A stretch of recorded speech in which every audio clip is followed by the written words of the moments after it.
பல சீக்ரெட்டான டேஞ்சரஸ் பிளான்களின் பிறப்பிடமாகவும் இருந்தது. அங்கே பலர் மறைந்திருந்தார்கள். அவர்கள் தங்களுடைய திட்டத்தை செயல்படுத்த வேண்டும் என்று தீவிரமாக இருந்தார்கள்.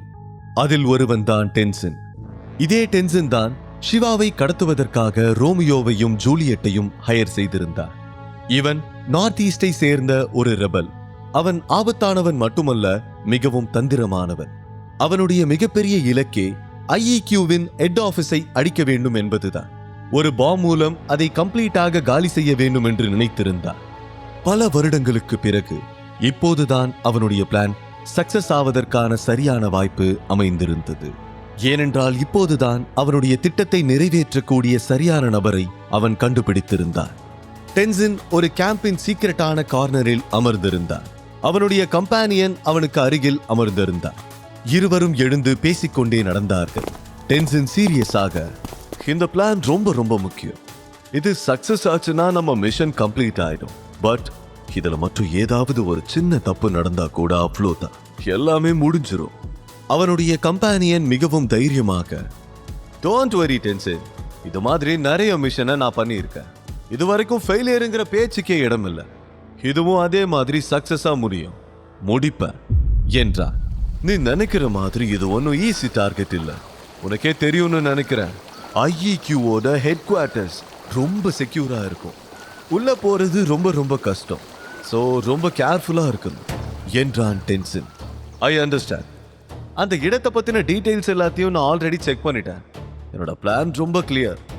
நீ டைம் மட்டும் சொல்லு, மற்றதை நான் பார்த்துக்கிறேன் என்றான்.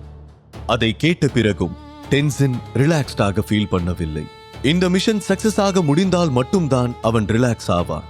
சரி, ஓகே, ஆனா மறந்துடாத, நமக்கு இதுல செகண்ட் சான்ஸ் கிடையாது. இந்த பிளான் ஃபெயில் ஆயிடுச்சுன்னா நம்ம யாருமே அதுக்கப்புறம் உயிரோடு இருக்க மாட்டோம் என்றான். உன்னோட ட்ரஸ்ட் நிச்சயமாக பிரேக் ஆகாது. இந்த மிஷன் சக்சஸ்ஃபுல்லா முடியும்.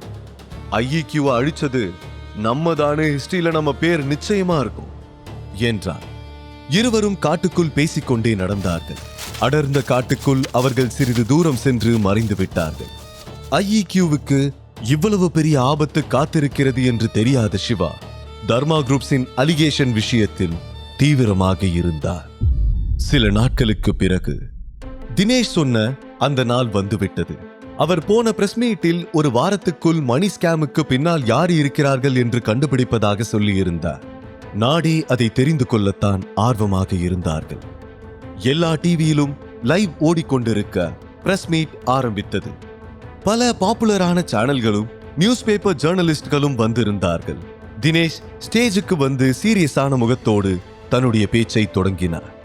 ஃப்ரெண்ட்ஸ், இன்னைக்கு நான் உங்க முன்னாடி ஒரு சீரியஸான மேட்டரை பத்தி பேச போறேன். போன மீட்ல நான் மணி ஸ்கேமுக்கு பின்னாடி யார் இருக்காங்கன்னு ப்ரூஃபோட சொல்றேன்னு சொல்லி இருந்தேன். இது வெறும் ஸ்கேம் மட்டும் இல்லை, இது ரொம்ப பெரிய கான்ஸ்பிரசி. இதுக்கு பின்னாடி யார் இருக்காங்க தெரியுமா? சந்திரன் குரூப்ஸ் என்று சொல்ல அந்த இடமே பரபரப்பாக மாறிவிட்டது. இதை பார்த்து கொண்டிருந்த மக்களும் குழப்பமடைந்தார்கள். ஒரு ஜேர்னலிஸ்ட் அவரிடம், என்ன சார், நீங்க இவ்வளவு பெரிய குண்டை தூக்கி போடுறீங்க, நீங்க சொல்றதுக்கு உங்ககிட்ட ஏதாவது ப்ரூஃப் இருக்கா? சந்திரன் குரூப்ஸ் ரொம்ப பெரிய கம்பெனி, எவிடன்ஸ் இல்லாம நீங்க அவங்க மேல குற்றம் சுமத்தினா அதுக்கான விளைவுகள் எப்படி இருக்கும்னு தெரியும்ல என்றார். தினேஷ் மிகவும் காமாக, ஐ நோ இந்த அலிகேஷன் ரொம்ப சீரியஸ் தான், பட் எங்க கிட்ட எவிடன்ஸ் இருக்கு என்று சொல்லிக்கொண்டே அவர் தன்னுடைய லேப்டாப்பை அங்கிருந்த பிக் ஸ்கிரீனோடு கனெக்ட் செய்தார். அதில் சில டிரான்சாக்ஷன் டீடைல்களை காண்பித்தார். இதுல நான் உங்களுக்கு சில டிரான்சாக்ஷனை காமிக்கிறேன். இந்த டிரான்சாக்ஷன் சித்திக் ஏஜென்சிக்கும் சந்திரன் குரூப்புக்கு நடுவுல நடந்திருக்கு. 2 crores டிரான்ஸ்பர் ஆகியிருக்கு என்று சொல்ல எல்லோரும் அதை மிகவும் சீரியஸாக பார்த்து கொண்டிருந்தார்கள். அப்போது ஒரு ஜேர்னலிஸ்ட், இந்த டிரான்சாக்ஷன் ரியல்னு நாங்க எப்படி நம்புறது என்று கேட்க, அதற்கு Dinesh, I understand your concern, ஆனா இந்த டிரான்சாக்ஷன் கம்ப்ளீட் அத்தன்டிக். இது நாங்க பல சோர்ஸ் மூலமாக வெரிஃபை பண்ணிட்டோம். ஒருவேளை இது ஃபேக்னு நீங்க சந்தேகப்பட்டீங்கன்னா நீங்களே இதை கிராஸ் செக் பண்ணி பார்த்துக்கலாம் என்றார். தினேஷின் வார்த்தைகள் மக்கள் மத்தியில் பரபரப்பை ஏற்படுத்தியது. சில மணி நேரங்களுக்குள் இந்த நியூஸ் வைரலாகிவிட்டது. இதுவரை தர்மா குரூப்ஸுக்கு எதிராக பேசிக் கொண்டிருந்த மக்கள் எல்லோரும் இப்போது சந்திரன் குரூப்புக்கு எதிராக பேச ஆரம்பித்து விட்டார்கள். டிவி சேனல்களில் லைவாகவே டிபேட் போக ஆரம்பித்து விட்டது. அதில் ஒரு டிவி சேனலில் அனலிஸ்ட் ஒருவர், ஒருவேளை இந்த ப்ரூஃப் உண்மையா இருந்திருந்தா சந்திரன் குரூப்ஸ் இதுக்கு பதில் சொல்லியே ஆகணும். சே, அவங்க மேல நாம எவ்வளவு நம்பிக்கை வச்சிருந்தோம். அவங்க இப்படி ஒரு மோசடி செஞ்சிருப்பாங்கன்னு நம்பவே முடியல. இதுக்கு அவங்க தான் ரெஸ்பான்சிபிலிட்டி எடுத்துக்கணும் என்றார். அதே நேரம் தினேஷ் தன்னுடைய பிரஸ் கான்ஃபரன்ஸில், நான் எங்க சைடுல இருந்து கொடுக்க வேண்டிய ப்ரூஃபை கொடுத்துட்டேன். சந்திரன் குரூப்ஸ் இதை செஞ்சாங்கிறது உண்மையா இருந்தா அவங்க நிச்சயமா இதுக்காக பனிஷ்மெண்ட்டை அனுபவிச்சே ஆகணும். இதுக்காக நாங்க நிறைய விலை கொடுத்திருக்கோம். இந்த விஷயத்துல நீங்க முழுமையா விசாரணை நடத்தணும்னு கேட்டுக்கிறேன் என்றார். தினேஷின் வார்த்தைகளால் சந்திரன் குரூப்ஸில் அனல் பறந்து கொண்டிருந்தது. சிஇஓ தன்னுடைய டீமை கூப்பிட்டு மீட்டிங் போட்டார். தினேஷ் பிரஸ் மீட்டில் சந்திரன் குரூப்ஸுக்கு எதிரான ப்ரூஃபை வெளிப்படுத்திய பிறகு சந்திரன் குரூப்ஸின் நிலவரம் மிகவும் மோசமாகிவிட்டது. சிஇஓ எல்லோரையும் கூப்பிட்டு சீரியஸாக எதையோ டிஸ்கஸ் செய்தார். சீக்கிரமாகவே இந்த சிச்சுவேஷனை சரி செய்ய வேண்டும் என்று சொன்னார். அதே நேரம் சுப்ரீம் ஃபேமிலியில் ரேகா, நந்தினி, பாட்டி மூவரும் சிவாவை எப்படி தங்களுடைய வலைக்குள் சிக்க வைப்பதென்று திட்டம் தீட்டிக் கொண்டிருந்தார்கள். நந்தினி, நீ அவன்கிட்ட ரொம்ப கேர்ஃபுல்லா இருக்கணும். சிவாவுக்கு நம்ம செஞ்ச கொடுமைகள் கொஞ்ச நெஞ்சம் இல்ல. அவன் அவ்வளோ சீக்கிரம் உன்னை நம்ப மாட்டான் என்று ரேகா சொல்ல, கவலைப்படாதீங்கம்மா, ஒரு பொண்ணு மனசு வச்சா எதை வேணாலும் சாதிச்சு காட்ட முடியும். மிகப்பெரிய முனிவர்களோட தவத்தையே தன்னோட அழகால கலைச்சிருக்காங்கன்னு நீங்க படிச்சது இல்லையா? ஒரு பொண்ணோட அழகுல மயங்காதவங்க இந்த உலகத்துல இருக்கவே முடியாது. சிவா மட்டும் என்ன இதுக்கெல்லாம் விதிவிலக்கா? என்னால நிச்சயமா அவனை என் வழிக்கு கொண்டு வர முடியும் என்று ஸ்ட்ராங்காக கூறினார். அதெல்லாம் அப்போ நந்தினி, இப்போ அவன் உன் கண்ட்ரோல்ல இல்ல. அதை விட முக்கியமா இப்போ அவன் அவந்திகாவோட கண்ட்ரோல்ல இருக்கான் என்று ரேகா மீண்டும் அவளை எச்சரிக்க, சோ வாட், கிட்டத்தட்ட 3 வருஷமா ஒரு நாய்க்குட்டி மாதிரி என் காலையே சுத்தி சுத்தி வந்திருக்கான். அவனோட வீக்னஸ் என்னன்னு எனக்கு நல்லாவே தெரியும். எங்க தட்டினா எப்படி விடுவான்னு எனக்கு நல்லாவே தெரியும். விட வைக்கிறேன் என்று விஷமமான புன்னகையோடு கூறினார். அவள் சிவாவை எப்படி கவிழ்க்கலாம் என்று யோசித்துக் கொண்டிருந்த அதே நேரம் ஒரு எம்டி ரோடில் பிளாக் கலர் எஸ்யூவியில் தினேஷ், ஹெட்ஷாட், தேவ் மூவரும் போய்கொண்டிருந்தார்கள். ஹெட்ஷாட் தான் டிரைவ் செய்து கொண்டிருந்தார். மூவரும் சீரியஸாக இருந்தார்கள். தினேஷ் சீரியஸான டோனில் தேவிடம், நமக்கு அதிக டைம் இல்ல தேவ், சீக்கிரமாவே நாம ஏதாவது செஞ்சாகணும். அந்த சந்திரன் குரூப்போட சிஇஓ திடீர்னு ஃபேட் அவுட் ஆயிட்டாரு. எங்க ஓடி போய் ஒளிஞ்சுக்கிட்டாருன்னே தெரியல. ஏதாவது ஒரு சோர்ஸ் மூலமா அவரை நாம கண்டுபிடிக்கணும் என்றார். உடனே தேவ் தன்னுடைய லேப்டாப்பை திறந்து அதில் சில விஷயங்களை செக் பண்ணி பார்த்தார்.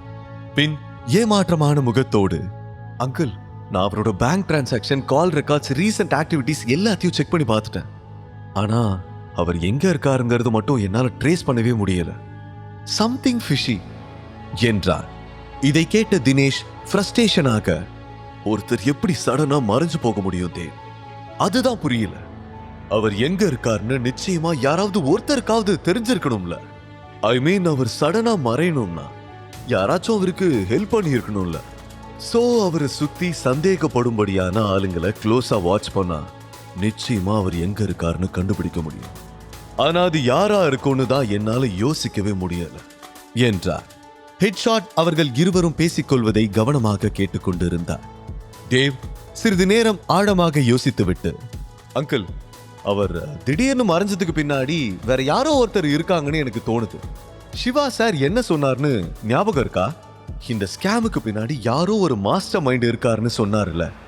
அந்த யாரோ ஒருத்தர் தான் இந்த கேமுக்கு பின்னாடி இருந்து ஒவ்வொரு மூவையும் கேர்ஃபுல்லா பண்றார். இது கூட அவரோட ஒன் ஆஃப் த மூவ் தான் என்றார். சரி, அப்படின்னா அந்த மாஸ்டர் மைண்ட் யாரு? அவரை எப்படி நாம கண்டுபிடிக்கிறது? சந்திரன் குரூப்போட சிஇஓவை கண்டுபிடிச்சிட்டா அவங்க பின்னாடி இருக்கிற மாஸ்டர் மைண்ட் யாருன்னு கண்டுபிடிச்சிடலாம்னு நினைச்சேன். இப்போ சீனே அப்படியே உல்டாவாயிடுச்சு. இப்போ அந்த மாஸ்டர் மைண்ட் யாருன்னு தெரிஞ்சாதான் சிஇஓ கிடைப்பாரு போலயே. எந்த பக்கம் போனாலும் டெட் எண்டா இருக்கு. இப்போ என்ன பண்றது தேவ் என்றார் தினேஷ். தேவுக்கு என்ன சொல்வதென்று தெரியவில்லை. அவன் வேலைக்கு சேர்ந்த உடனேயே இவ்வளவு பெரிய சேலஞ்சை எதிர்கொள்ள வேண்டி வரும் என்று அவன் நினைக்கவே இல்லை. ஆனால் அதில் சாமர்த்தியமாக செயல்பட்டு எப்படியாவது சிவாவின் குட் புக்ஸில் இடம் பிடிக்க வேண்டும் என்று ஆசைப்பட்டான். தினேஷ் ஆழமாக மூச்சை இழுத்து விட்டபடி, இந்த ஐடன் சீக் கேம் ரொம்ப லென்த்தா போயிட்டு இருக்கு. சீக்கிரமாவே அந்த மாஸ்டர் மைண்டை ட்ரேஸ் பண்ண ஒரு வழியை கண்டுபிடிச்சே ஆகும். நிச்சயமா அவ எங்க இருக்கிறான்னு நமக்கு ஏதாவது ஒரு க்ளூ கிடைக்கும் என்று நம்பிக்கையோடு கூறினார். முழு கதையையும் கேட்டு மகிழ பாக்கெட் FM ஆப்பை டவுன்லோட் செய்யுங்கள். லிங்க் டிஸ்கிரிப்ஷனில் கொடுக்கப்பட்டுள்ளது.